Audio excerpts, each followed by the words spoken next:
Hello दोस्तों, good morning. स्वागत एक बार फिर से आप सभी का एमजेटी एजुकेशन में। दोस्तों आज है 8 मई। आज की वीडियो में हम लोग बात करेंगे 8 मई 2023 के मोस्ट इंपोर्टेंट करंट अफेयर के क्वेश्चंस के बारे में।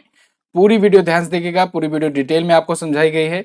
अगर वीडियो पसंद आएगी तो इसे लाइक और शेयर जरूर करना। चैनल पर नए आए हो चैनल को सब्सक्राइब करके बेल आइकन को भी प्रेस कर लेना, जिससे आने वाली वीडियोज का नोटिफिकेशन आप तक पहुंचता रहे। तो चलिए आज की करंट अफेयर शुरू करने से पहले रिवीजन कर लेते हैं थोड़ा सा। कल हम लोगों ने पढ़ा था प्रत्येक वर्ष विश्व एथलेटिक दिवस मनाया जाता है 7 मई को। और अभी मध्य प्रदेश में 2000 साल पुराने जलाशयों की खोज हुई है। वहीं ताशकंद उज्बेकिस्तान में एशिया कप विश्व रैंकिंग्स टूर्नामेंट स्टेज 2 आयोजित हुआ। भारत ने टोटल 12 मेडल जीते, जिसमें 5 गोल्ड और 5 सिल्वर शामिल था। रसिया ने दोस्तों चैट जीपीटी की तरह ही अपना खुद का एआई चैटबॉट लॉन्च किया है। नाम है इसका गीगा चैट। और अभी अडानी ग्रुप ने $30 मिलियन में म्यांमार में अपने बंदरगाह को बेच दिया है। इसके अलावा खेलो इंडिया यूनिवर्सिटी गेम, जिसका आयोजन इस बार उत्तर प्रदेश में किया जा रहा है, यहाँ पर जीतू नाम का शुभंकर लॉन्च किया गया है, मस्कट लॉन्च किया है। और ये जो जीतू है ना, ये बारहसिंघा को रिप्रेजेंट करता है। वहीं उत्तराखंड राज्य सरकार ने मुख्यमंत्री कौशल उन्नयन रोजगार योजना शुरू की। 76वें कांस फिल्म फेस्टिवल में अभी माइकल डगलस को मानद पाम डी ओर पुरस्कार से सम्मानित किया गया है। अच्छा, कल मैंने गलती से आपको बता दिया था कि इनका निधन हो चुका है। इनका निधन अभी नहीं हुआ है, ये जिंदा हैं। असल में मुझे डगलस याद आ रहा था। डगलस एक और डगलस हैं, ध्यान रखना, डगलस से ही याद रखना आप। एक और डगलस हैं जिन्होंने माउस का आविष्कार किया था। माउस का आविष्कार किया था, ठीक है। तो दो डगलस, एक ये वाला जो है वो तो एक्टर हैं। और अभी पाकिस्तान के विदेश मंत्री बिलावल भुट्टो ये भारत की यात्रा पर आए हुए थे। और एससीओ समिट भारत मेजबानी कर रहा है। 4 और 5 मई को इसके विदेश मंत्रियों की समिट हुई। अभी आज की वीडियो में डिटेल में जानेंगे इसके बारे में। और असम में भारत का पहला अंतर्राष्ट्रीय मल्टी मॉडल लॉजिस्टिक पार्क का निर्माण किया जा रहा है। ये टॉप 10 करंट अफेयर के क्वेश्चन थे कल की वीडियो से, जिनका आपने किया रिवीजन। अब आज की करंट अफेयर। तो पहला क्वेश्चन है, हाल ही में एससीओ सदस्य देशों के विदेश मंत्रियों की बैठक कहां पर की गई? सबसे इंपॉर्टेंट ये है। तो गोवा में दोस्तों, गोवा भारत में एससीओ के जो विदेश मंत्रियों की बैठक है वो आयोजित की गई 4 और 5 मई को। यहाँ पर चाइना, रसिया, पाकिस्तान, यहाँ सबके फॉरेन मिनिस्टर्स आए थे और इस एससीओ समिट में यानी संघाई कोऑपरेशन ऑर्गेनाइजेशन समिट में हिस्सा लिए गोवा में। तो पाकिस्तान के बिलावल भुट्टो भी आए थे, जिनके बारे में हम लोगों ने कल बात किया। अब चूंकि एससीओ के विदेश मंत्रियों की बैठक की मेजबानी इस बार भारत कर रहा है, तो इसकी थीम भी भारत ही डिसाइड करेगा। थीम इसकी रखी गई है सिक्योर एससीओ। क्या? सिक्योर एससीओ कुछ इस प्रकार से है। इसका लोगो भी जारी किया गया था।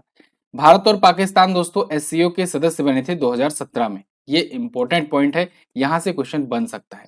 अब चूंकि इस बार एससीओ की समिट की मेजबानी भारत कर रहा है, तो डीप जाकर के क्वेश्चन पूछा जाएगा। हो सकता है आपसे थीम पूछ ली जाए, हो सकता है आपसे पूछ लिया जाए भारत कब मेंबर बना, हो सकता है आपसे पूछ लिया जाए भारत का मेन मुद्दा क्या है। तो दोस्तों भारत ना इस बार ज्यादा फोर्सफुली कर रहा है कि जो कम्युनिकेशन की लैंग्वेज है एससीओ में, उसमें अंग्रेजी ऐड कर दी जाए। अभी तक देखो जो एससीओ होता है ना, उसका ऑफिशियल लैंग्वेज रसियन और मंदारिन है। मंदारिन बोले तो चाइना। एक्चुअली में जब एससीओ स्थापित हुआ तब से आज तक जो है रसिया और चाइना जुड़े थे। शुरुआत में यही लोग स्थापित किए थे, फिर धीरे धीरे और देश जुड़ते गए। तो ये दो देश अपने अपने लैंग्वेज जो हैं वो उसको ऑफिशियल लैंग्वेज बना रखे थे। लेकिन अब इंडिया चाह रहा है कि अंग्रेजी भी इसमें जोड़ दिया जाए, ठीक है, जिससे मंदारिन और रसिया का थोड़ा सा डोमिनेंस इस लैंग्वेज का कम हो सके और भारत थोड़ा सा और अच्छे से कम्युनिकेट कर सके। एससीओ की स्थापना 2001 में हुई थी। हेडक्वार्टर इसका बीजिंग में है। 9 इसके सदस्य देश हैं और इसके लिए मैंने आपको ट्रिक भी बताई थी। भारत की रुचि, पाकिस्तान का ईरानी ताऊ। देखो यहाँ पर उसी सीरियल में मैंने लिखा हुआ है, तो आप आराम से ट्रिक वाइज याद भी कर सकते हो। भारत की रुचि, पाकिस्तान का ईरानी ताऊ, ठीक है ना। तो इसको आप ट्रिक से याद कर सकते हो। 9 सदस्य देश हैं, जिसमें से 9वां सदस्य ईरान बना था, ठीक है। 9वां सदस्य ईरान है। आगे, हाल ही में जेपी मॉर्गन ने किस बैंक का अधिग्रहण किया? तो दोस्तों अमेरिका के सबसे बड़े बैंक है जेपी मॉर्गन, इसने अभी हाल ही में फर्स्ट रिपब्लिक बैंक का अधिग्रहण कर लिया है। देखो अमेरिका में बैंकिंग क्राइसिस जारी है लगातार। पिछले 2 महीनों में 3 बैंकें या कहें 3 वित्तीय संस्थाएं डूब गई हैं। इसमें फर्स्ट रिपब्लिक भी शामिल है, ये भी डूब ही रही थी। तो इसको जेपी मॉर्गन एंड चेज ने एक्वायर कर लिया है। देखो जेपी मॉर्गन जो है ये काफी पुरानी बैंक है, जेपी मॉर्गन एंड चेज पूरा नाम है इसका। इसके पीछे का क्या कारण है अभी वो भी मैं बताऊंगा। इन दोनों के बीच में 173 बिलियन डॉलर के ऋण और लगभग 30 बिलियन डॉलर 30 बिलियन डॉलर के प्रतिभूतियों का अधिग्रहण करने के लिए डील हुआ है। जेपी मॉर्गन 2021 के बाद से लगातार एक्विजिशन कर रहा है। अभी ये 5 बिलियन से ज्यादा की लेन देन पर 30 से ज्यादा कंपनियों को खरीद चुका है। 2021 के बाद से 30 से ज्यादा कंपनी खरीदा है। एक टाइम ऐसा ही याद हो आपको, अडानी ग्रुप कर रही थी, लगातार बहुत कंपनी पर कंपनी खरीद रही थी। ठीक है, फिलहाल जेपी मॉर्गन की बात करें तो वैसे तो ये बहुत पुरानी बैंक है, 1877 या कहें और भी इससे भी पुरानी ये बैंक है। लेकिन जेपी मॉर्गन एंड चेज जब से ये नाम कहा जाने लगा, ये इसलिए कहा जाने लगा क्योंकि सन 2000 में जेपी मॉर्गन बैंक और चेज नेशनल बैंक इन दोनों का विलय हो गया था, तो इसलिए अब जेपी मॉर्गन एंड चेज कहा जाता है। न्यूयॉर्क में इसका हेडक्वार्टर है। सीईओ है जेमी डिमॉन, सीईओ और चेयरमैन है ये। अगला, मेरीलेबोन क्रिकेट क्लब यानी एमसीसी के नए अध्यक्ष कौन बनाए गए? तो इसके नए अध्यक्ष बन गए हैं मार्क निकोलस। मार्क निकोलस ये इंग्लैंड के क्रिकेटर रहे हैं, बहुत ही फेमस ये कमेंटेटर भी रहे, और उसके बाद अब ये प्रेसिडेंट होंगे एमसीसी के। एमसीसी यानी मेरीलेबोन क्रिकेट क्लब। दोस्तों ये बहुत पुराना क्रिकेट क्लब है और इसके अध्यक्ष अभी तक स्टीफन फ्राई थे, उनकी जगह पर अब ये आ गए हैं। मेरीलेबोन क्रिकेट क्लब की बात करें तो 1787 में इसकी स्थापना हुई थी, लंदन में ये स्थित है। और जो लॉर्ड क्रिकेट ग्राउंड है ना, इसका हेड यही है, एमसीसी, मतलब एमसीसी ही ये ऑपरेट करता है। जैसे भारत में वानखेड़े स्टेडियम में बीसीसीआई का हेडक्वार्टर है, ठीक है ना, ऐसे ही लॉर्ड्स क्रिकेट ग्राउंड में इसका हेडक्वार्टर है। अब इसे देखो, लॉर्ड्स क्रिकेट ग्राउंड जो है वो क्रिकेट का घर माना जाता है, साथ ही साथ क्रिकेट का मक्का भी कहते हैं इसे, क्रिकेट का मक्का भी कहते हैं, ठीक है ना। और समझ लो बहुत पुराना, ये बहुत ही फेमस ये ग्राउंड है, लॉर्ड्स क्रिकेट ग्राउंड। तो एमसीसी के द्वारा ऑपरेट किया जाता है। अब आप एमसीसी की महत्वता समझ सकते हो, बहुत सारे क्रिकेट के नियम जो हैं ये यही बनाता है, एमसीसी ही, ठीक है। तो इसके अब नए अध्यक्ष होंगे मार्क निकोलस। अगला देखते हैं, हाल ही में दोहा डायमंड लीग 2023 में नीरज चोपड़ा ने कौन सा स्थान प्राप्त किया? तो दोहा डायमंड लीग 2023 नीरज चोपड़ा ने जीत लिया है। पहला स्थान यहाँ पर प्राप्त किया है नीरज चोपड़ा ने। देखो यहाँ पर गोल्ड सिल्वर ब्रॉन्ज नहीं होता है, इसमें पहला स्थान, दूसरा स्थान, तीसरा स्थान होता है। तो दोहा डायमंड लीग अभी दोहा में, कतर में आयोजित किया गया। दोहा आप जानते हो कतर की राजधानी है, ठीक है। तो वहां पर आयोजित किया गया और इसमें नीरज चोपड़ा ने फर्स्ट पोजीशन हासिल की है, मतलब समझ लो जीत लिया है ये। तो नीरज चोपड़ा ने 88.67 की दूरी तक, मीटर की दूरी तक भाला फेंका। भाला फेंक के खिलाड़ी हैं, जेवलिन थ्रोअर हैं, और ये भारत को ओलंपिक भी जिता चुके हैं। नीरज चोपड़ा द्वारा अभी तक गोल्ड किस में जीता गया है, इसको हम लोग एक बार देख लेते हैं। वैसे तो उन्होंने बहुत सारे मेडल जीते हैं बहुत सारे इवेंट में, जो मेन इवेंट हैं, बड़े बड़े इवेंट हैं, उनको देख लेते हैं। तो देखो अभी टोक्यो ओलंपिक 2021 हुआ था, जो टोक्यो ओलंपिक 2020 के नाम से भी मतलब जाना जाएगा। तो एशियन गेम्स में भी दोनों में इन्होंने गोल्ड जीता हुआ है। टोक्यो ओलंपिक में तो ये तो मतलब ओलंपिक में भारत एथलेटिक्स में पहली बार गोल्ड जीता था नीरज चोपड़ा की बदौलत। एशियन गेम्स में 2018 में एक गोल्ड जीत चुके हैं। कॉमनवेल्थ 2018 में गोल्ड जीत चुके हैं। 2022 वाला कॉमनवेल्थ में ये हिस्सा ही नहीं लिए थे, क्योंकि ये चले गए थे, इनका एथलेटिक चैंपियनशिप था, वहां पर चले गए थे खेलने। तो एशियन चैंपियनशिप 2017 जो हुआ था उसमें गोल्ड जीते थे। साउथ एशियन गेम्स में ये गोल्ड जीत चुके हैं। इसके अलावा इनको सम्मान अगर बात करें कौन कौन सा मिला है, सम्मान में अर्जुन पुरस्कार से 2018 में सम्मानित किए गए। ये विशिष्ट सेवा पदक से भी सम्मानित हैं, क्योंकि ये मिलिट्री बैकग्राउंड से आते हैं, तो विशिष्ट सेवा पदक से सम्मानित हैं। और मेजर ध्यानचंद खेल रत्न अभी 2021 में इनको दिया गया था। उसके बाद इनको परम विशिष्ट सेवा पदक से भी सम्मानित किया गया 2022 में, और 2022 में ही ये पद्मश्री भी यानी भारत के चौथे नागरिक सम्मान से भी सम्मानित किए गए। ये थे नीरज चोपड़ा, हरियाणा के रहने वाले हैं, याद रखना, हरियाणा। क्लियर है ना, आगे बढ़ते हैं। हाल ही में वनडे क्रिकेट में सबसे तेज 5000 रन बनाने वाले पहले बल्लेबाज कौन बने? दोस्तों सबसे तेज 5000 रन बना दिया है बाबर आजम ने। बाबर आजम ये पाकिस्तान के क्रिकेटर हैं, बल्लेबाज हैं, वहां की वनडे टीम की कप्तानी भी करते हैं।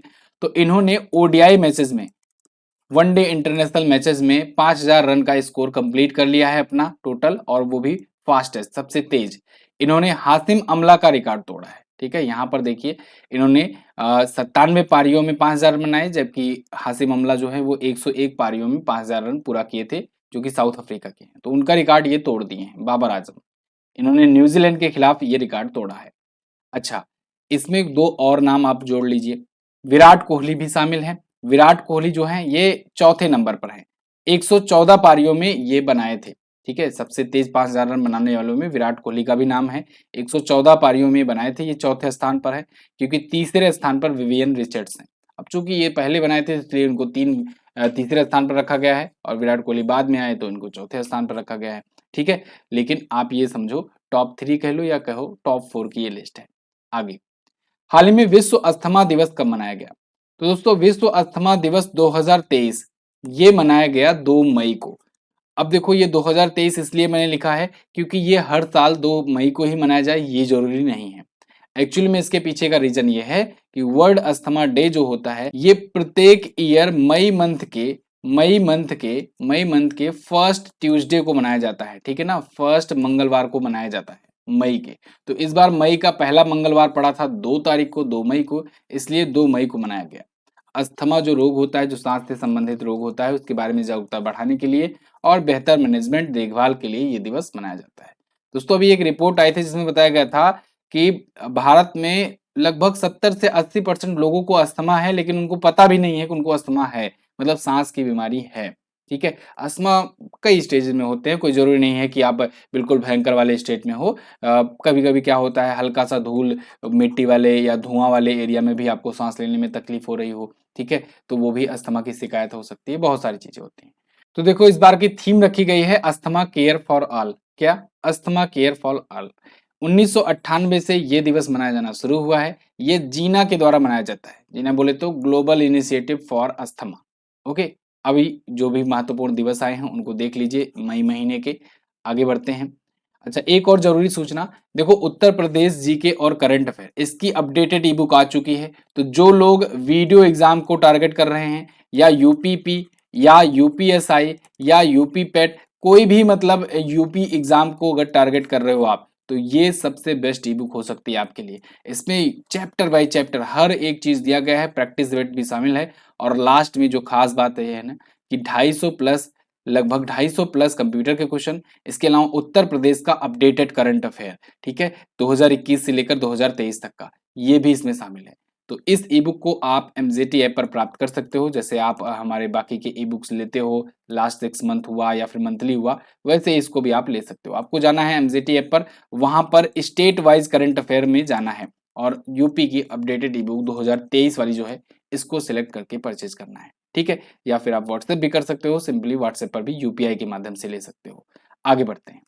अडानी इंटरप्राइजेस के स्वामित्व वाली कंपनी अडानी कॉनेक्स, इसके द्वारा कहां पर प्रौद्योगिकी व्यापार पार्क स्थापित करने की घोषणा की गई? तो दोस्तों अडानी इंटरप्राइजेस की ही स्वामित्व वाली एक कंपनी है अडानी कॉनेक्स।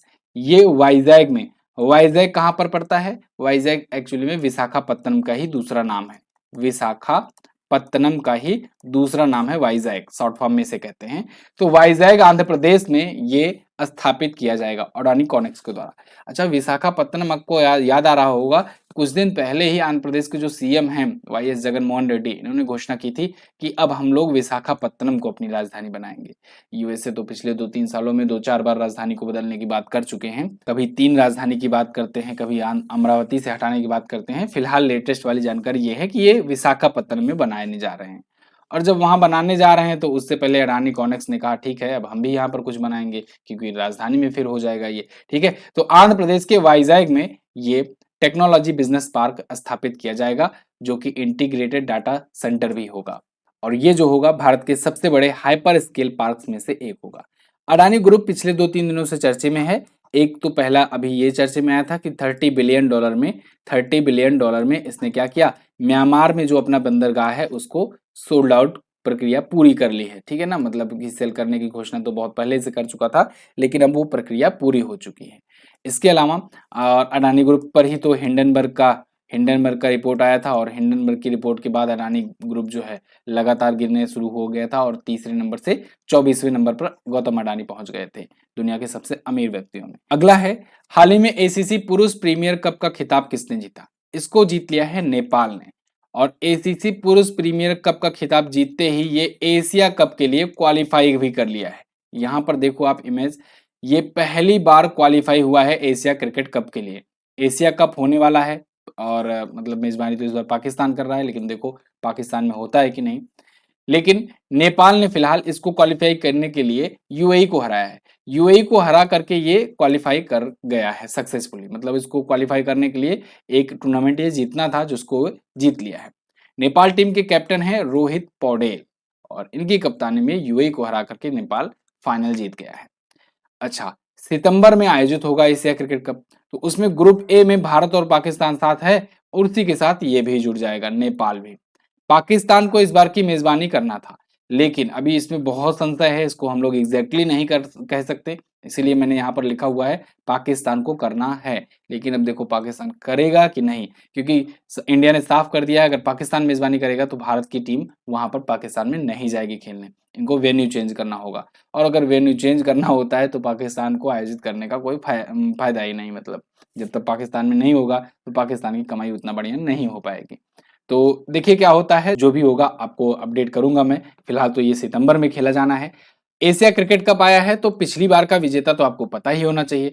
पिछली बार दोस्तों मेजबानी श्रीलंका को करनी थी, लेकिन श्रीलंका की ही मेजबानी, मतलब श्रीलंका की मेजबानी हुई लेकिन श्रीलंका में मैच नहीं हुआ, यूएई में मैच हुआ।